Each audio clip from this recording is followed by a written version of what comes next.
House के अंदर वहीदुर रहमान परख के ट्वीट पे 20 मिनट चर्चा होती है कट मोशंस को लेकर। कट मोशन में क्या ही था, वही परख का सवाल एक डिपार्टमेंट के साथ होता तो 20 मिनट पे बहस में नहीं लाना था। मेरा पॉइंट ऑफ इंफॉर्मेशन था।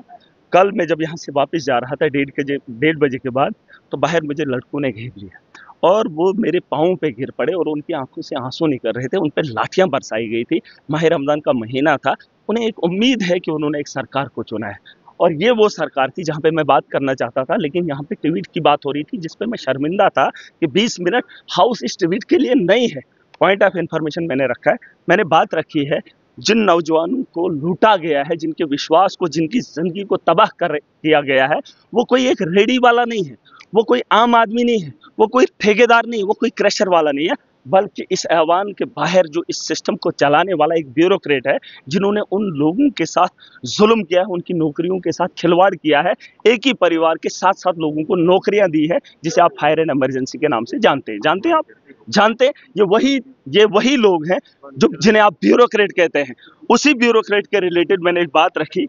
एक चीफ हॉर्टिकल्चर ऑफिसर होता है जिसका नाम, जो कश्मीर में ड्यूटी करता है, जिसका नाम चमन लाल शर्मा है, जो आज यहाँ पे डायरेक्टर है हॉर्टिकल्चर का, अभी भी ड्यूटी दे रहा है।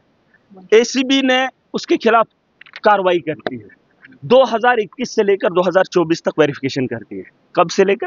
2021 से लेकर 2.5 करोड़ का घोटाला स्कैम साबित होता है। एसीबी जो है जेईडी को लिखती है कि हम इसके खिलाफ कार्रवाई करना चाहते हैं और इसने जो है करप्शन करा है। 4 साल के बाद ये यहाँ से लेटर निकलता है जेईडी का 30/1/2025 को कि आप इस पे लीगल कार्रवाई कर सकते हैं, इसके खिलाफ एफआईआर कर सकते हैं। इसका नाम है चमन लाल, जिसने 2.5 करोड़ का हेरा फेरी कश्मीर के अंदर किया है जब वो चीफ हॉर्टिकल्चर ऑफिसर था। अब मुझे बताओ, उस आदमी को 2 महीने रिटायर होने को, कितने? 2 महीने। वो 2 महीने के बाद जब रिटायर हो जाएगा, उसके बाद एसीबी किस पे कार्रवाई करेगी? किस पे कार्रवाई करेगी? 2 महीने हो गए, सीबीआई कार्रवाई क्यों नहीं कर रही? जब उन्होंने खुद वेरिफिकेशन 4 साल की, खुद उन्होंने रिटर्न में लिखा हम इसके खिलाफ अब कार्रवाई करेंगे, हमें सच्चाई पता चल गई, तो कार्रवाई क्यों नहीं हुई? 2 महीने के बाद वो जब रिटायर हो जाएगा, फिर उसके खिलाफ कौन पूछेगा? कानून एक गरीब के लिए। ये जो तानाशाह यहां पर बैठे हैं, जो लड़के सड़कों पे पिट रहे थे, उनको लूटने वाले भी यही ऑफिसर्स हैं। अब मुझे बताओ, इनके गरेबा तक हाथ कौन डालेगा? कौन डालेगा? कौन डालेगा उन जालिमों के खिलाफ हाथ, जो हाथ मेरे मजलूम को कुचलने का काम करते हैं? है कोई ऐसा हाथ? क्या इस हाउस के अंदर वो ताकत है? वो सवाल हमने पूछा। इस हाउस के अंदर अगर वो ताकत नहीं है, तो इस हाउस के अंदर महराज की कोई जरूरत नहीं है। जिस हाउस से मेरे नौजवानों को इंसाफ नहीं दिया जाएगा, जिन नौजवानों को मैं सड़कों पे पिटते हुए देखता हूं, उनके आंसुओं को फिरते हुए देखता हूं, और इस हाउस से इंसाफ होते हुए नहीं देख सकता हूं, तो इस हाउस से मैं शर्मिंदा हूं, इस सरकार से भी शर्मिंदा हूं। और अपोजिशन के लोगों को बड़ी तकलीफ हुई, क्योंकि नाम चमन लाल शर्मा है। जब नाम चमन लाल शर्मा है, तो करप्ट लोगों को आप शेल्टर क्यों दे रहे हो?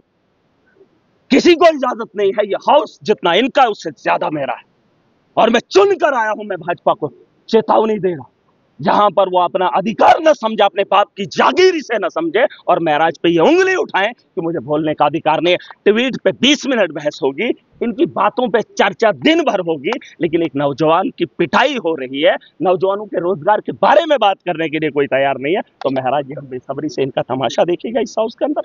नामुमकिन है। सवाल बाहर भी उठने चाहिए जम्मू कश्मीर की बेहतरी के लिए, अंदर महराज पूरी ताकत से इन्हें रोकेगा।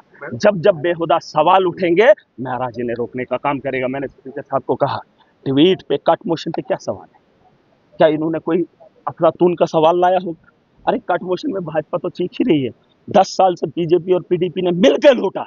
आज सवाल सरकार से पूछ रहे हैं कि भाजपा के उस अलायंस के साथ, जिस अलायंस के साथ इन्हें अयाशी की है और जम्मू कश्मीर को लूटा है, कट मोशन में वही सब मैं पूछना चाहता हूं पीडीपी के। फिलहाल तो उनसे मैं बात ही नहीं करना चाहता, वो तो कैटेगरी के है ही नहीं, वो कैटेगरी में है ही नहीं। क्या है उनका सवाल, मैं जानना चाहता हूं। मैं उनका जवाब डिपार्टमेंट से खड़े लेकर, अब सुन लीजिए, जवाब हम देंगे, लेकिन उनके जवाब के लिए, उनके सवाल के लिए बहस 20 मिनट उसूल है, चाहे हिंदू है या मुसलमान है, जो मेरे मजलूम को लूटेगा। हाँ, वही मैं कह रहा, तभी तो बीजेपी को तक, वो तो हिंदुता के नाम पे राजनीति भी करती है, राजनीति भी करती है और खेल भी खेलती है। मुसलमान का जहां नाम आ जाए, मुसलमान का जहां नाम आ जाए, वहां पे हंगामा बोलेंगे।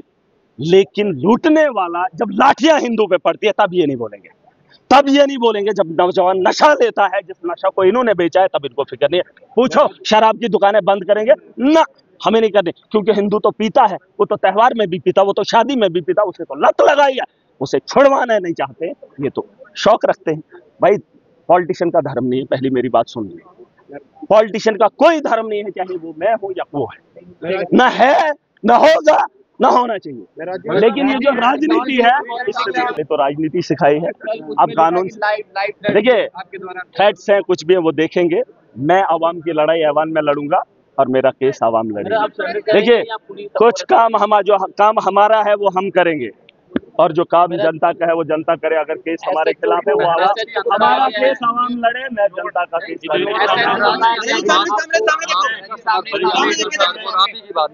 नहीं। सरकार